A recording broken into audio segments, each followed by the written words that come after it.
Netaji Subhash Engineering College, with an outstanding placement record in top-notch global companies, has great infrastructure, best of faculty, and offers BTech, BBA, BCA, cybersecurity, and data science courses.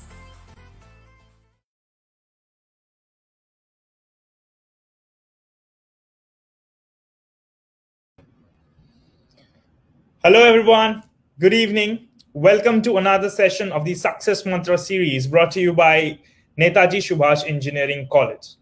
Well, we all know data is the new oil, and we keep hearing that now and then. Today, we have two eminent speakers from an organization which, if not present, would have led to the collapse of monetary things. Today, we are going to discuss about data science as a career option. And who better can tell us about data rather than people, eminent people, remarkable people from the stock exchange? Well, we have with us today Mr. Rahul Randive, the Vice President and Business Head of BSE Institute Limited. That's Bombay Stock Exchange Institute Limited. Welcome, Mr. Rahul. Yeah, very good evening to you, Sanket, and thanks for connecting. Yeah. Also, we have with us the head of the East for BSE Institute Limited, Mr. Shubhayu Das. Hi, Sanket. Hey, hi, Sanket. How are you? I'm fine. How are you? I'm great. And I'm, what do I say? I feel great to have this opportunity to share the same screen. Right now, the situation is such we cannot say that we are on the same platform or the same stage, but we can say we are on the same screen. So that makes me feel very good. Okay. Before we start, I would like Mr. Rahul, if you could briefly tell a bit about BSE Institute Limited to our audience. What does it do? Yeah. Why are we on this topic of discussion? And if you could brief a bit about that. Yeah, sure, Sanket. And thanks for this. But let me walk everyone through what BSE is and what BSE Institute is. So BSE Institute is a wholly owned subsidiary of Bombay Stock Exchange, and we are the education arm of the exchange. In all, everyone knows that Bombay Stock Exchange is the oldest exchange in Asia, and the exchange is as good as 146 years old. With this, we at the exchange actually bring in a lot of capability in terms of financial markets. And Right. This capability over a period of time we have seen has transformed. I mean, we have seen exchange which was run in an outcry mode where people used to shout and trade. And then gradually we got into screen-based trading. From the era of screen-based trading, today we have moved to a highly technology-driven trading, which is like high-frequency trade, which are algorithmic based. And they are actually programs that run at a very, very high speed, which humans can't do at all. BSE as an exchange is capable of handling this technology. This also means that as an exchange, we deal with a lot of data, and we do use a lot of data analytics to structure ourselves into our business. BSE Institute, which is a wholly owned subsidiary of the exchange, primarily specializes into 4 different areas, which are our pillars of doing things. We are into education, we are into skills, innovation, and research. When I say education, we collaborate with various institutions like Netaji to deliver and run programs like data science, which are the need of the hour, and we bring in the industry experience and understanding to the curriculum and the pedagogy of the entire curriculum. That's on the education front that we collaborate. On the skills piece, we run a lot of programs and short-term programs which are specifically targeted towards traders, towards data scientists, towards financial technologies. So we have a plethora of programs, close to around 150 plus into our bucket. You can study anything on financial markets and financial technologies now. That's what we bring in on skills. And on innovation space, we run Startup Accelerator here at Mumbai. Then we have one in collaboration with BHU, and that's the piece. So we actually promote innovation and be a strong founding partner behind it. Research piece, we plan to collaborate with various universities so that we can bring in the research which is required by the industry, and the idea is to create a larger ecosystem of knowledge transfer to the industry, from the industry to the academia and vice versa. On the BSc Institute, as I said, we were established in 1989. We have 149 plus global connects. We have 300 plus practitioners who are a part of our ecosystem. We have branches across. As I said, we run close to about 150 courses. More than that, we train close to about 20,000 participants every year, and we certify more than 40,000 of them every year. So that's the capability that we bring in, and I'm happy that we are a part of Netaji Subhash Chandra College to be there as a strong industry partner to deliver a program like data science, where the degree is affiliated by Macau. Over to you. Okay, that's great. Now, before we talk about data science as a career option, if you could enlighten our lovely audience with what data science is actually, right? Because without knowing a particular thing, what's that? It's no point discussing how it will be as a career option, right? So if you could tell, what is data science actually? Yeah, very well said, Sanket. I mean, you're right on the dot there. And data, unless you know what data science is and why is it that it makes the career choice of today, it is very difficult for young audience that we have today who are listening to us on FB and other platforms to understand why they should get into this field.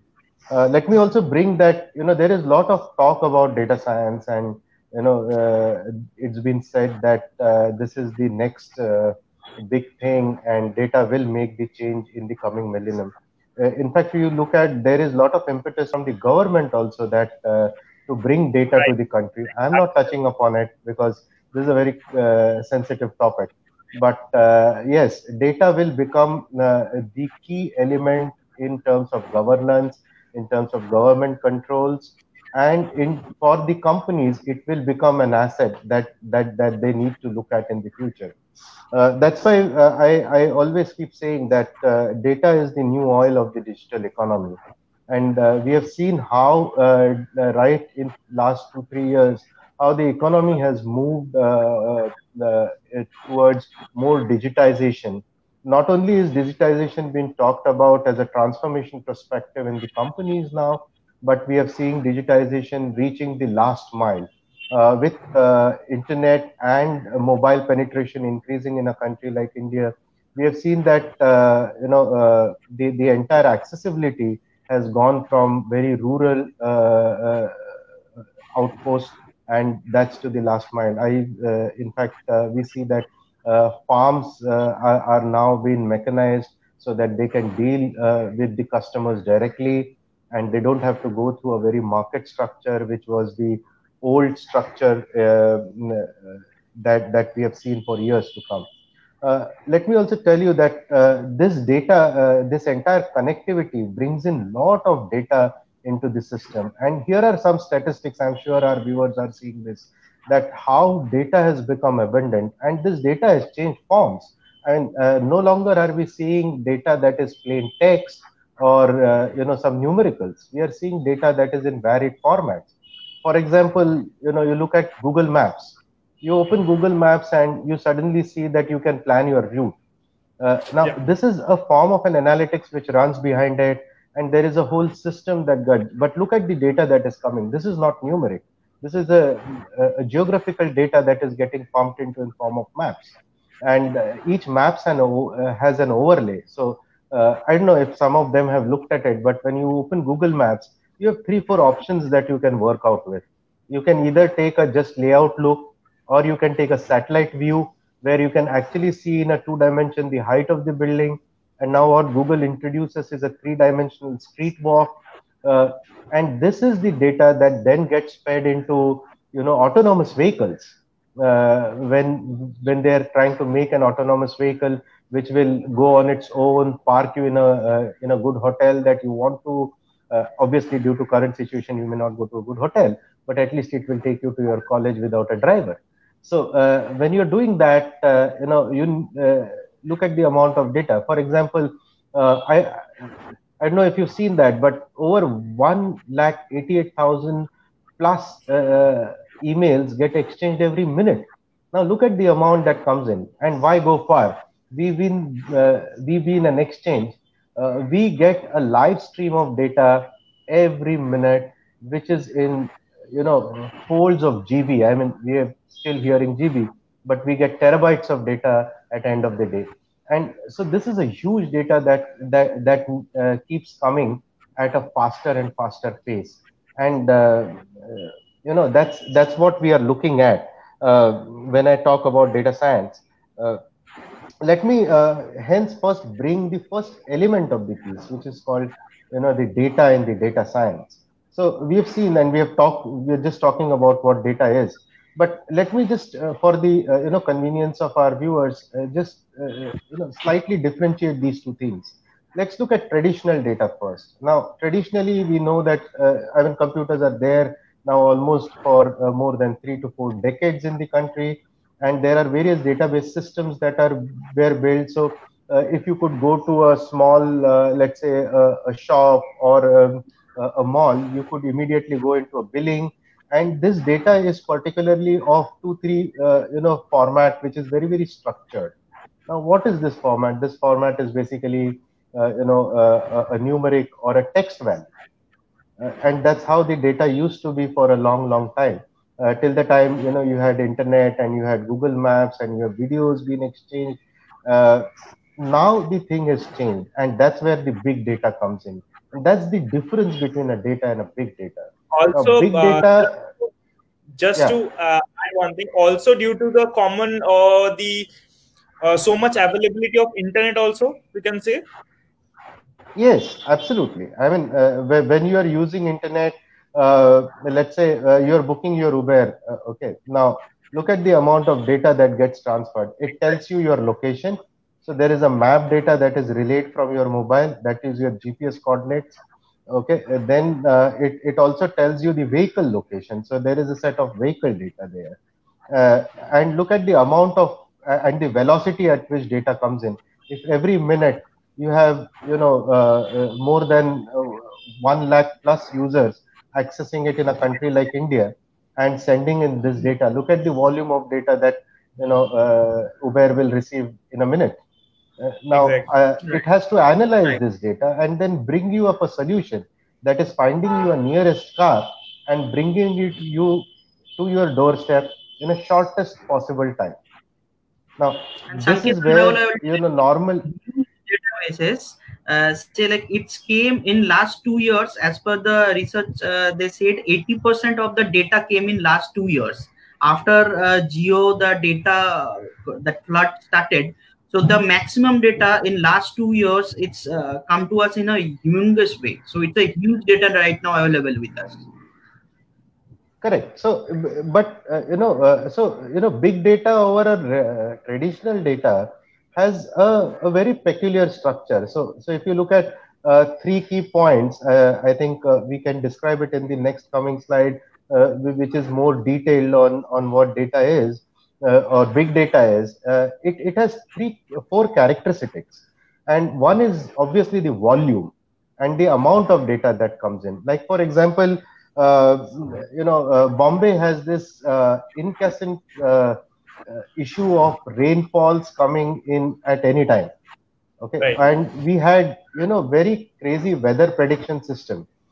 which was monitored by IMD, and there were, they were based on certain sensors which they had. Largely, the data was taken by satellite images, and hence the predictions were not up to the mark because the data points were not at micro level and they were not coming in real time. Okay, so what they did was they created a network of Doppler centers. Now, Doppler centers are very micro sites and they track micro weathers. So each of these Doppler sites are connected to a central system. Now, look at the amount of data that comes in. This data from the Doppler unit correlated with the satellite unit is able to do better prediction. So what I'm trying to put across is that the volume of data is humongous, and secondly, the velocity of data, that is the speed at which the data comes in. Like I told in case of BSC, exchange, the data comes in. I mean, there are millions of users who would be accessing the system every day to do a trade. Now that data hits the exchange because that trade has to be settled and correlated and verified at the exchange level. So the data hits us in real time, and we have to respond in real time. So the velocity of the data is very different in big data, and the analytics is sometimes run in real time. Then the variety of data that we spoke about, it's not just text and numerics. You have videos. Like for example, you must have heard that in London they use a real-time face scan, and there is a lot of talk of this happening in China also, where during COVID they were trying to track their own citizens on real-time images that they would get from the cameras, track their, they do a face recognition, correlate their entire identity. So this was done in real time. And look at the data. This is not text. This is images, and they are coming in real time. Okay, and then the fourth key element of big data is the veracity, which is also known as the uncertainty at which the data hits. And this entire data comes in a very uncertain way, and the big data system needs to handle and compensate for this uncertainty. So basically, that is on the big data side. Now let's move on to understand what is the science behind this entire big data, and what do you do with this? Just a note. So many people have this misconception that big data is only big amount of data. It's not that. It has got 4 criteria to match to be called a big data, right? Correct. Absolutely. Right. So if it's a huge amount of data, it's big data, but it's not actually that. No. Yeah. So to qualify as a big data, it has to match the conditions. Yeah. Okay. And that's what I wanted to appraise the audience, that look, it's not just database management. Big data is really different because it's complex, it's interconnected, and it brings in uncertainty. So your system needs to handle and provide for this. Now, so what we are actually discussing, Sanket, is that when I started, I said that data is the new oil. I'm just trying to tell the audience, look, as you know, that entire Gulf is the home of oil production, and that's how they have become rich. Unless they could not bring that oil to the surface and refine that oil and then put it for different use, that our oil would have been a black silt which was of no use. Only thing that oil got used as a fuel, and it changed into the world completely. And that is exactly what data science and the science part of data science is doing, is that it is extracting the oil and then bringing the elements of oil which are usable as fuel, which the students can then learn and understand and deploy, and companies can benefit out of this entire structure. And that's what I wanted to bring. See, it is the science that so one end you have data, which is either a big data, which is a raw data, but then what do I do with that raw data? So fundamentally, I do 4 or 5 things with it. I basically try to analyze this data. I try to clean it up and look at what I can do. This is largely called as mining the data. Then I look at what kind of relations can I build on this data, and this is the part of analytics. And there are different types of analytics. We will dwell on 2 or 3 of them. in our due course. But this is what needs to be done once you see that there is oil. Now you have dug in, you have mined it, you have got it on the surface. Now you try to see how can I separate these hydrocarbons into usable hydrocarbons, maybe gas or maybe something like petrol or diesel or machine fuel. So to do that, you use a term in data science or a technique in data science which helps you to analyze this entire thing. And then as against the oil, I mean, here with this data being a tool, I can actually predict an outcome. And nobody becomes an astrologer by doing this, but using statistical models, you use a technique and predict if this is the given circumstances and this is the hypothesis, what would be the next thing that would happen? And that is what is the science part of it, which is largely getting used now. Now, obviously, this entire science cannot be done and in theory looks great. Okay, I have got the mine, I have got the oil, I have extracted it, subtracted it, and I have created something out of it. Now I need tools to do this. And to learn big data, there are various tools that a student will have to learn in his life cycle to be a complete data scientist. And I will say, I specifically use data scientist, not data analytics, because data scientist is a larger gamut of things. And I will tell you why in my, why data science is a larger scale. So, in our next slide, we'll see that where we compare data science with data analytics.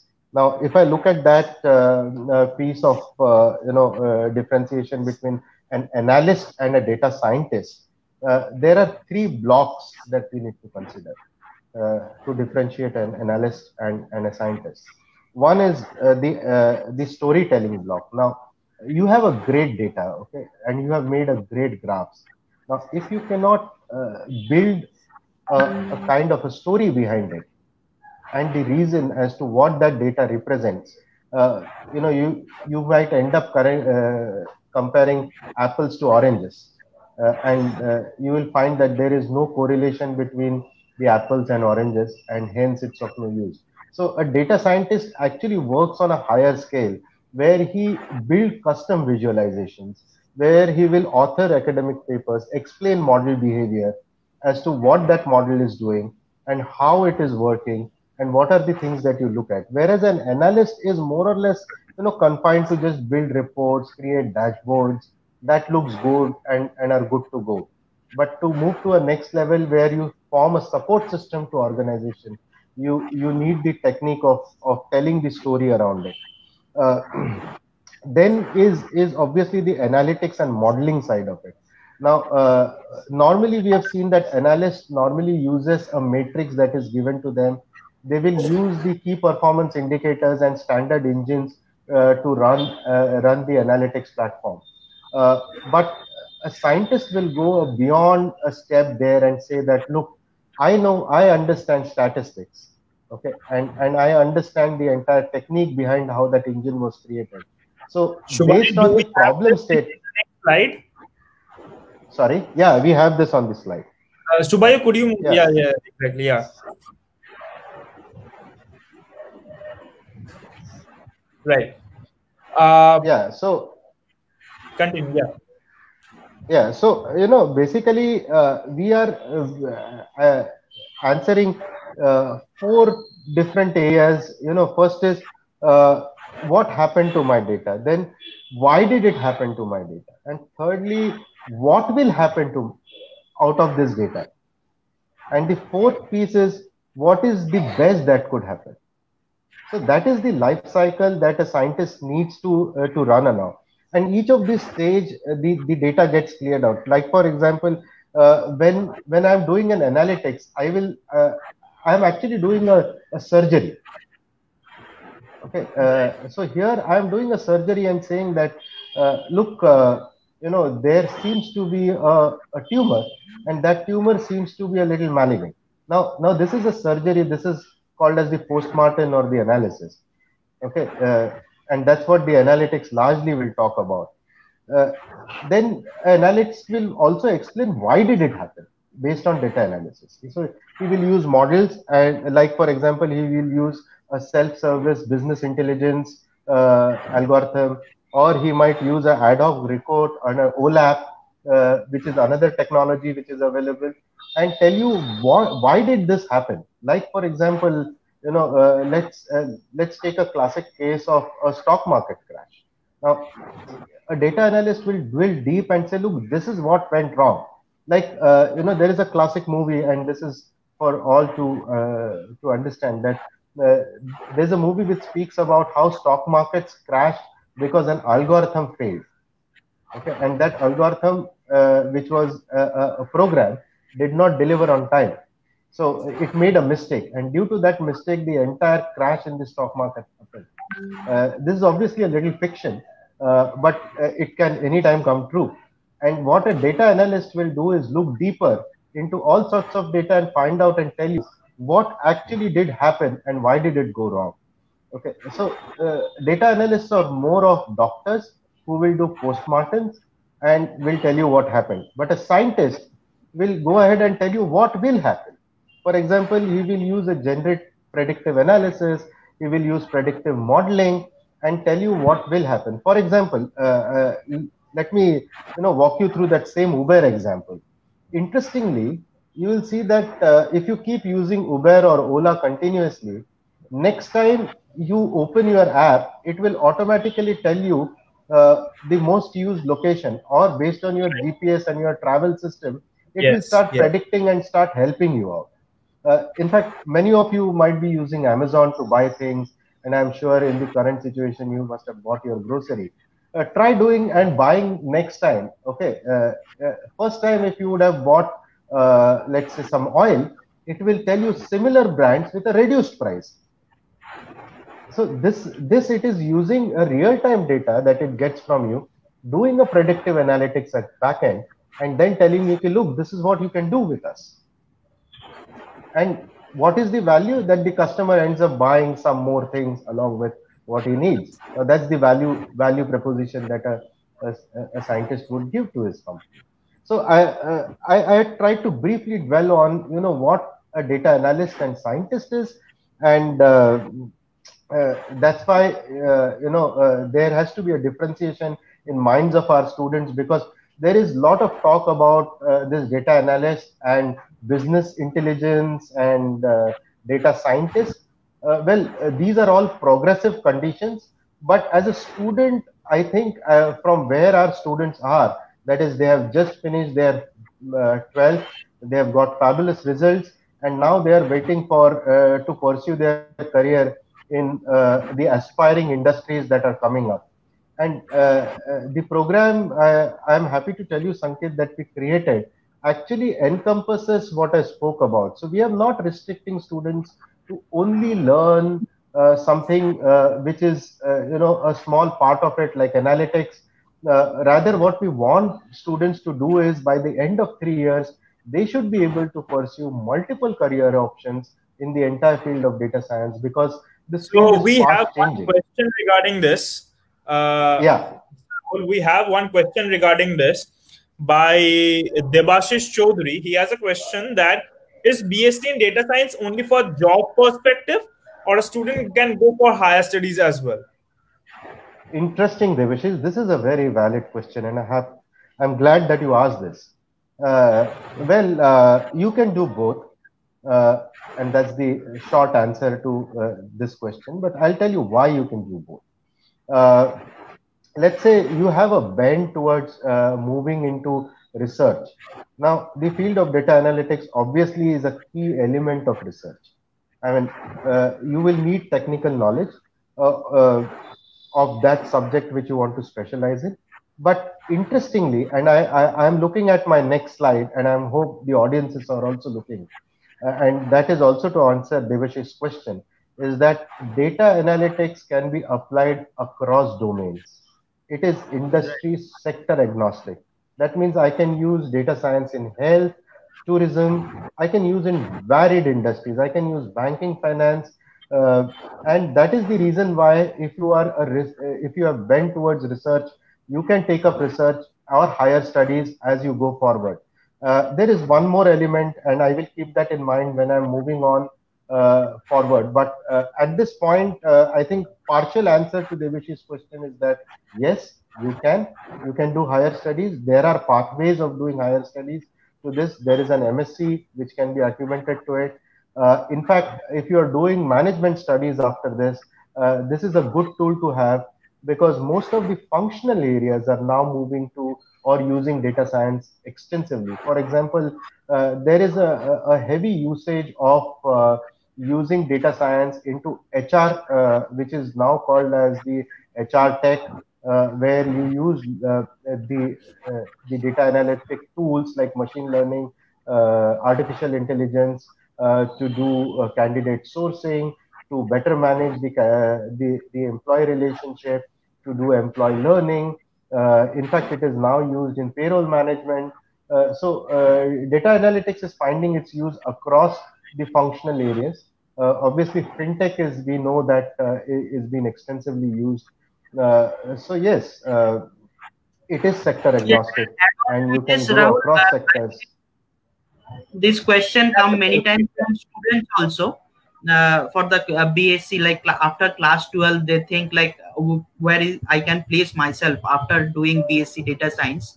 So I'll tell you, as Rahul already mentioned, that all domains are open for you, not only for IT companies. Say like previously there is a concept after my computer science or like any engineering, I have to go to only tech kind of company, or say if I complete my civil engineering, then I have to go for my civil engineering kind of company. But this is the opportunity for all of you.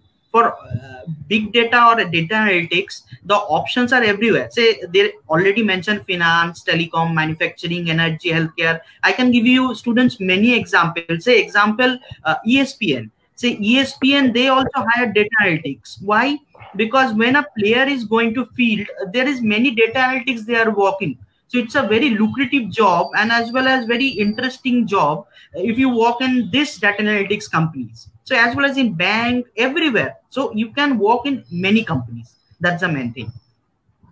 Yes, yeah, well said, Subhayu. If you could move to the next slide, possibly this will clear the cloud with the students. I am sorry, this slide has become so teeny tiny that this is smaller than the big data and this is micro data.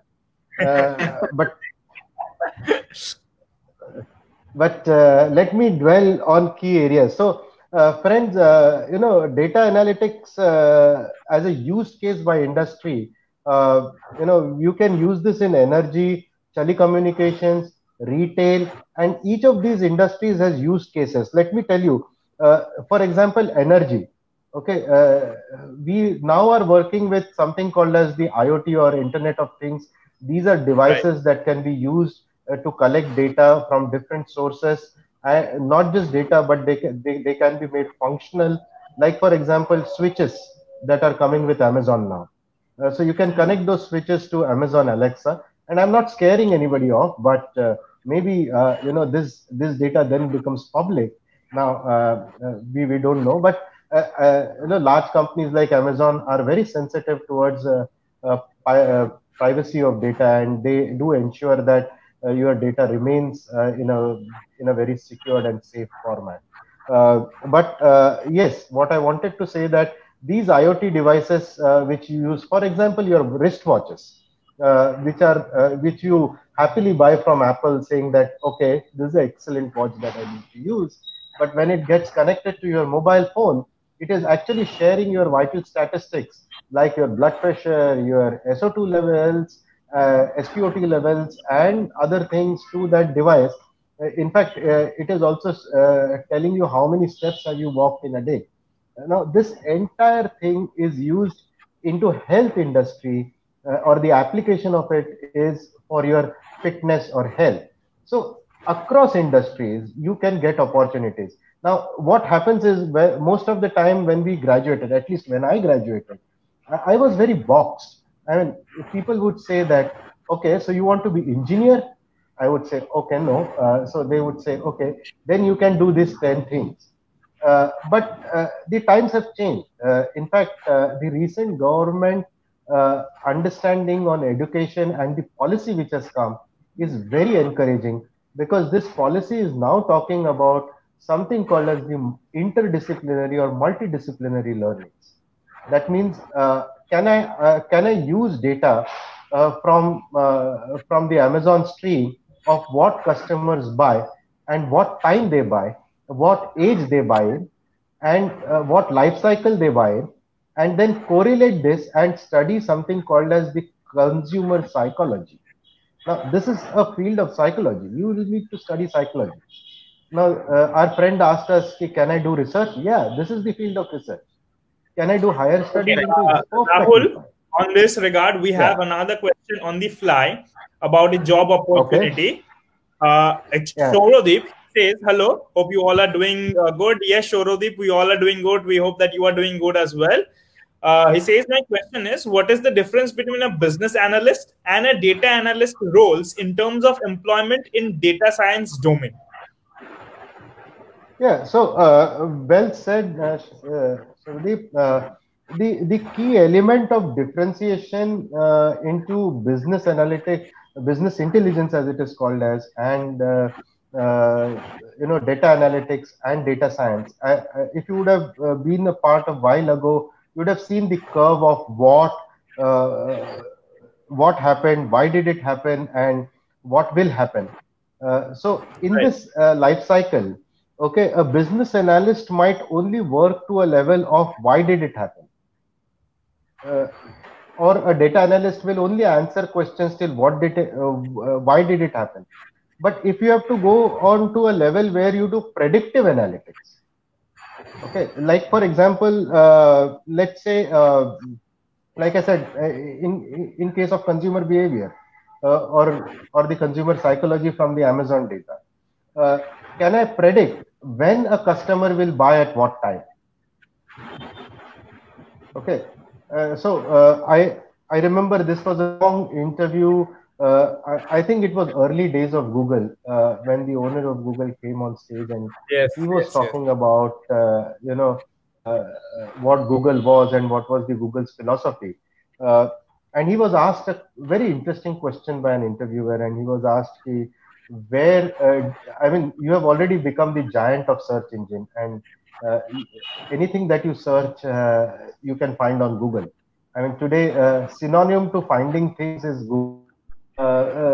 So he was asked, what is next for Google now from here? And he gave a very, very interesting answer. And that, I think, is a vision that everyone today is aspiring for. And Sanket, interestingly, what he said was that next thing that I want to see doing is understand and predict what you are thinking now. So if I can create algorithms that can search into what you are thinking now, and he was not talking about, plugging your brain to a computer system. He was talking at that time about using machine learning, artificial intelligence to predict and understand how you would behave. What he meant was he wants to understand how you would behave the next moment. And I feel, I'm close to answering this question and differentiating these two, that currently as a business analyst or as a data analyst and a data scientist, the roles into organizations are more or less, crossed over each other. We have seen that in many of the organizations. It depends on what kind of an organization this is, what is the scale of the organization. The larger organizations, you see that they have this differentiation between an analyst, a business intelligence guy, analyst, and finally, the data scientists. Data scientists are working much at the back end. For example, I was interacting with a very senior data scientist from Kotak Life Insurance, and he's a very senior guy, has been into data science for a very long time. And currently what he's working on is how do you detect fraud in insurance from the claims that they get processed. Now, this needs a lot of algorithms to be creating, studying data. And he says that if I'm able to do that, it would mean $1 million saving for the company. So, and that's why I said it's oil. You remember? It's oil. If you can find the right fuel and create petrol and diesel out of it, you will be able to fund organizations in the future, at least help them save cost, increase productivity, or increase profit margins. I can absolutely. So this point, I just want to mention, just last few days ago, I read a story. So where if you see the Jio, like which is now we known for data, if we call our data, the Jio all automatically come. If you make a mirror image of Jio logo, it's automatically came the word oil. So Mr. Mani already told this one, because this is the new oil of this industry. This data is the new oil of this industry. true. Yeah, definitely. What Mr. Rahul said, I could very much relate to that, because right now I'm working on a particular project, which is similar to what you said about predicting of a claim, insurance claim kind of thing. And yes, the people I'm working with, it really shows that how it's going, increasing the ROI for them. So the conclusion about the data kind of thing is, if you have data along with you and you can analyze that in any kind of thing, you are rich. Simple. It may be the Jamnagar complex or it may be Dubai. When there is oil, you are rich. Right. Correct. That can be Absolutely. Well said, Sanket. So, yeah. Okay. Great. So, we were talking about jobs, and we were saying right. So I would like jobs to and this question in a particular frame so that our audience can relate that what are the job opportunities, or what are the placement opportunities rather, for a person going on for BSc in data science. What are the job opportunities for a BSc guy in data science? So if you could, elaborate that. Yeah. Sure. So, when we decided to do this interesting Success Mantra series, I wanted to find out on the net, as of today, what is the kind of data science jobs that are available. And so I did a simple search. I said, data science jobs for freshers in India. And amazingly, the first result comes out from Naukri, which says 17,570 data openings for data science. This is all for freshers. 3,000 data scientist jobs in India, 279. Just one thing, Rahul. Yeah, I guess session has got a bit viral, because I am getting messages on my phone asking questions about this session, right? So the question is, hi Sanket, it's Vikram from a particular organization. He says, okay, he was on a particular course under me for ethical hacking, but he says he was watching this data science as a career option session, and his question is, it seems very interesting. What should I do to create a stronger base into data science? Oh, so he is already a student of you sometimes back, I understand? In a particular course, which is not of this degree course, right? It's a kind of vocational training. Okay. Yeah. So, but Sanket, it's the first time in Success Mantra that I'm getting messages in my phone about the session. Awesome. So I think, thank you audience for liking us and making Success Mantra a success.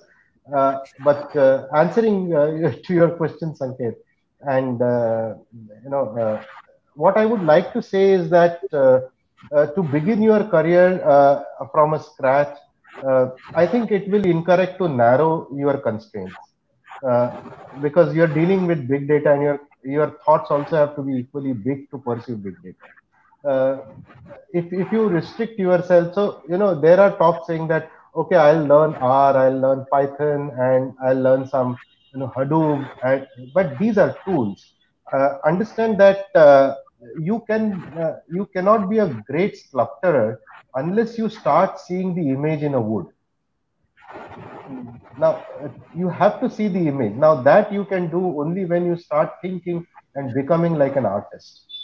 How you sculpt out, or whether you use wood, you use metal, or you use mud, or you use even sand now to make your sculptures. And you might use a chisel, or you might use a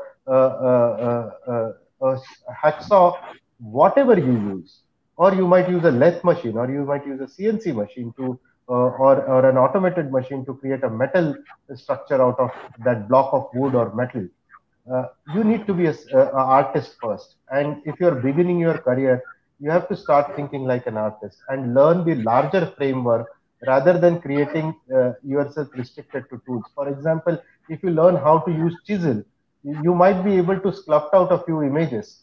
But if you want to grow in life and you want to sculpt out a metallic image, you will get stuck and you will have to relearn yourself because your fundamental needs to be restructured again. So my suggestion is that at this early age, it is good to start with fundamentals, make your academic base stronger, understand that the entire technology behind it. As you go in the industry, you need to build up on it. So, last time, Sanket, I get these questions which say me that, do I need to then do academics or can I do some programs and make my life good? Well, vocational skills are required. But academics is also required because academics do form a foundation in your entire life, and some fundamentals are required. Job-based learning is also required, but what jobs do is allow you to learn by failing. You can fail, you can get up again, relearn. So it is a lot of experimentation. So academic builds you the knowledge. Job builds the confidence because you fail, you relearn, you fail, you relearn. So that gives you a confidence of doing things better and better every time you do it. And academic gives you to strength and the knowledge and insights to analyze and understand where you have failed. So I think if you're starting your academics, you have to start from basics. You have to learn the larger things, learn multiple things. Like, for example, when I talked about data science and I talked about big data or the entire piece of analytics, I don't need to learn how that engine runs because that's a software. I need to know how that engine was built. What was the logic that was used? How was it created? What are the techniques that are used? What are the various models that I can create? Now, once I know this, any engine will become easy for me to drive. So good. I think it's a valid question, and it is more important than what roles are available. That if you start from basics and if you learn larger things, it will help you to pursue career in multiple dimensions in field of data science. Now, one question which Shubhai, I will come to you. One question which strikes the student's mind when they are joining in college after class 12 is, if I go for this course or this particular course, what is the salary that I will be getting? Right. So this is always there on a student's mind when they pass class 12. So could you give some insights? Okay, I have put in the right question at the right time, I guess. Yeah. Okay. So we are right on bang of it, and we are talking about salary trends. Trends in India are looking extremely well. On an average, the median salary. So I have city by salary. So this is again teeny tiny, but on the right hand side, you will see that there are salaries which is a bandwidth or a range bound. So salaries are never fixed. It depends on person and what you learn and how you can demonstrate yourself. So I want to tell my friends and the audience here that friends, it is important how much of things you consume, not just academically but application wise in your 3 years of learning process at Netaji doing this program. That is what will determine what salaries you'll get. Most of the time, we have seen students who say that, okay, this is a project, look at last 5 years, go to the library, go to Google, find out who has done this similar thing, and then try to make up the project because your submission deadlines are on your head. That's good to do, and it is sometimes exciting to do. Let me tell you, you're talking to one of the notorious students, but backend tells me that that is not always correct. So I could recall my own project in my final year, which I did spend a lot of time to do because I took it out of my interest and I thought this is what I want to do and I want to learn and how it happens. So these projects allow you to learn. These case studies allow you to reinforce your academic knowledge.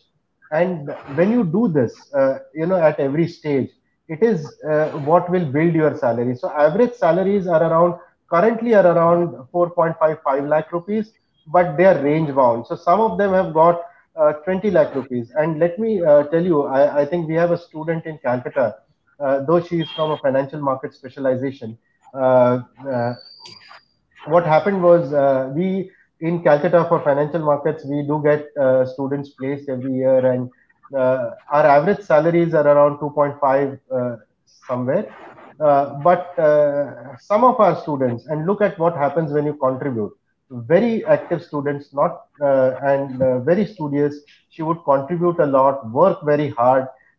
She, in fact, worked along with her graduation very hard to succeed in this program. And the program that we run is quite rigorous.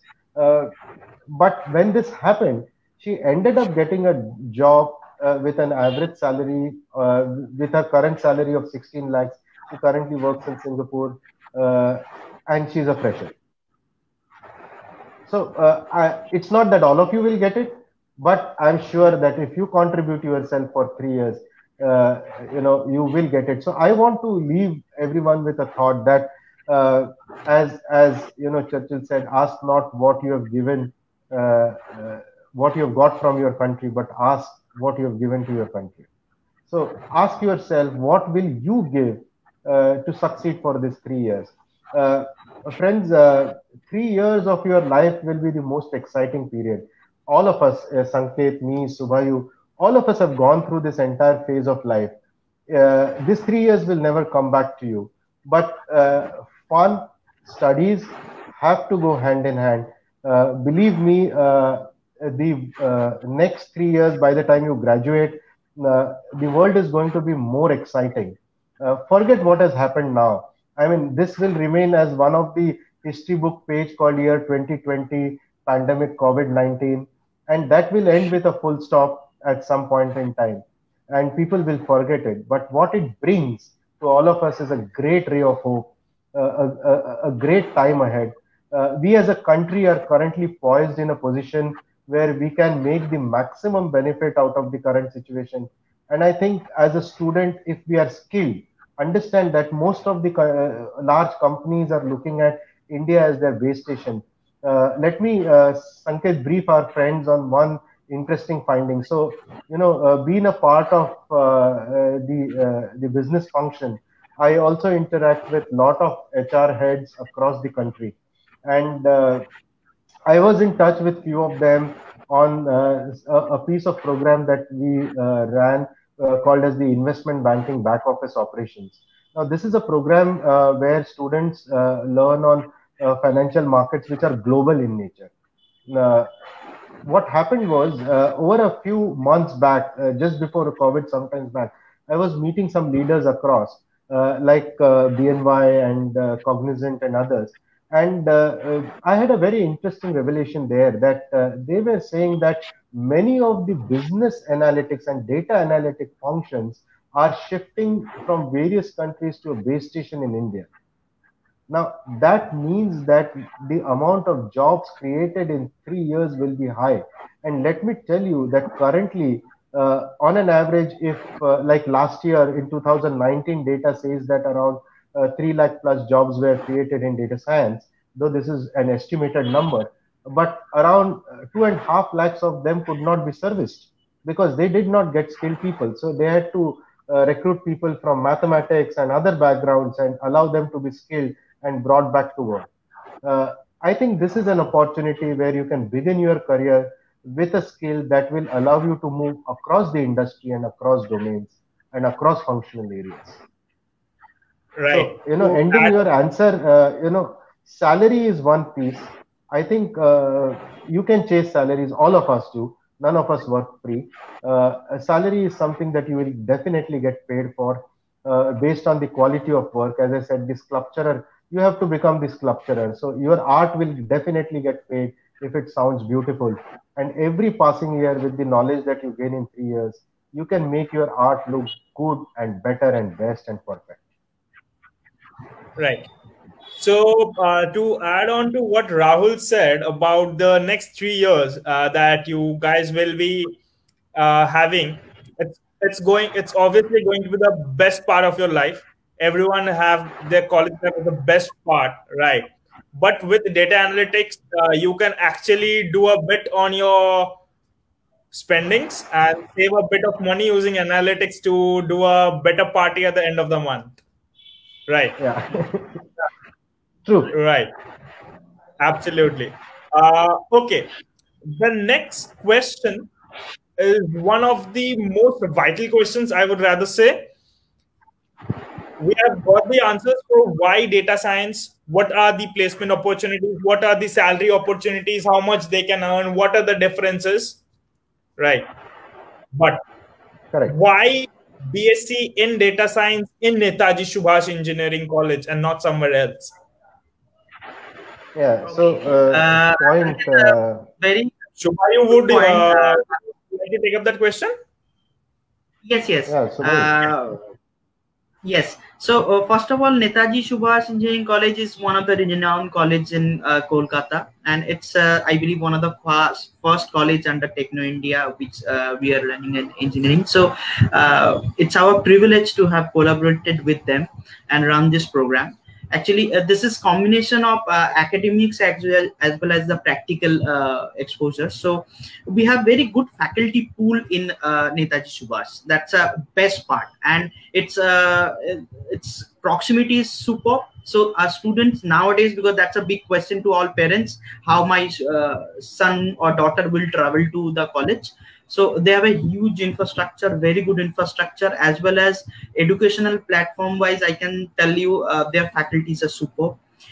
Their placement track record is absolutely superb. You can find students now placed in different companies. They have a old alumni sets where they can having an alumni connect. So they are also good in placement. So I believe Netaji Subhash is the best place to study this BSc in data science. And please remember, this program is under directly Macau. So the degree will provided by Macau, so which is having a huge prospect in your career, because data science will be future. And next few years, like within 3 years, when you completing your this BSc data science industry induced program, you will be in a platform where there is a brand name of Netaji Subhash, as well as the brand name of Macau, as well as the brand name of BSc is also with you. So these three big like you can say the giants in this industry, when you go for an interview, you are having a 3 big brand with you. One is Netaji Subhash, which is itself a big brand right now.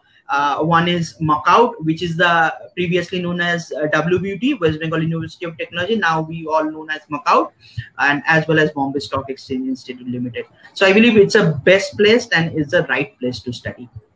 Over to you, Sanket. Right. Yeah, And please. Yeah, so one of the interesting part of this collaboration is that the strong academic base that Netaji brings in on the table is combined with the industry experienced faculty which teaches you the core subjects of data science. So this confluence of academics and industry, where we bring in case studies, we bring in knowledge from the industry and the academic structure from Netaji, and the support of Macau to govern the program, is a perfect blend of things which a student can get. And this in real sense is the industry academic partnership. Fine. I guess today's session has gone viral. I bet it has gone viral because I have got another message in my phone who is asking if, and he is a class 12 pass and he is an aspirant of for the studies. His question is, if he enrolls for this course, is there any chance there is a placement or job opportunity in Bombay Stock Exchange itself? I would like to take that up, Sanket. And see, the entire exchange today works with 350 people. So, and this is a very valid point, because most of the jobs that I see today may not be relevant tomorrow. Data science will make you irrelevant. With particularly answering this question, answer is no. It is we are an equal opportunity provider, and if there is a suitable opportunity at any point in time, we have followed placement guidelines as per the corporate structure, and if there is such a possibility, it gets shared, and if there is, then it will be. But if it is it the basis? Well, the answer is no. Okay, so your question has been answered, right? And yep, don't think about this. I would just like to say the quote from Three Idiots that that I quote always. Absolutely. Like, yeah, success के पीछे मत भागो, excellence के पीछे भागो. Right. Correct. Absolutely. That's the mantra. That's the success mantra. That's okay. So, you were supposed to give the success mantra, right? But is that the success mantra for data science? No, success mantra for data science is for data science. Success mantra for data science. What would be that? Yeah, success mantra for data science is dig deep, dig much deeper, fetch the oil, filter the oil, turn the hydrocarbons into gases and fruitful fuel that can be used, add value to the company that you work with and prove that value. And data science is a mine which is more valuable than an oil. Okay. So to sum up, create a Jamnagar complex with data. Absolutely. Absolutely, yeah. Okay, and I hope everyone is aware of the Jamnagar complex, what's there. So data is your oil and you have to create that, and then money will follow you. Right. Right. Okay, so we'll sum it up. We are towards the end of our show. It's an honor for me to have you people along with me. And thanks for your time in your busy schedule. Thank you once again, Mr. Rahul, Mr. Shubhayu. Thank you, Sanket. Thank you, Sanket. Thank you for this collaboration also. We are looking forward. Last year also we got a very good response for BSc Data Science because this is the future. We hope this year also we got, because this year a little bit pandemic and students are thinking what they will study. Some students, because last year I can give you analysis, some students thinking for studying BTech, they come and join us in BSc Data Science. And as this is very live and practical classes, so in first and second semester onward, they're starting their R and Python, all these classes. So we have a regular contact with them. So we are taking classes live for them. So they are very happy. And I believe this same thing will happen this year also. And we are looking forward for this. So another point for the people, for the aspirants, don't worry if it's a COVID situation or something. The classes will be taken online. No worries with that. Right. Absolutely. Right. Yeah. And yep, I hope they will have your presence somewhere or the other. And these are lovely people. They will keep you in, what do I say? They will have a cordial nature with you in the classes, and it would not be a situation where you will need to move somewhere and do other things. You will have to stay in the class, and because these are the best of people that you will have, right? Right. Yeah. Lastly, once again, thank you, Mr. Rahul. Thank you, Mr. Shubhayu. Thanks for your time. Thank you, Sanket, and logging off. Thank you. Yeah. Thank you. Okay, so before we end, I would like to thank few people. Firstly, Professor Dr. Tirthankar Dotto, our principal sir, for always motivating us to host these sessions. Also, Dr. H.K. Mondal, our director sir, for this immense support to Dr. Tridibesh Nag, assistant professor, electrical engineering department, who has, coordinated all these things. And yes, lastly, thank you, our lovely audience, for staying with us, always supporting us, because without you people, this would have never been possible. Thank you. Stay tuned for the next Success Mantra session. Bye.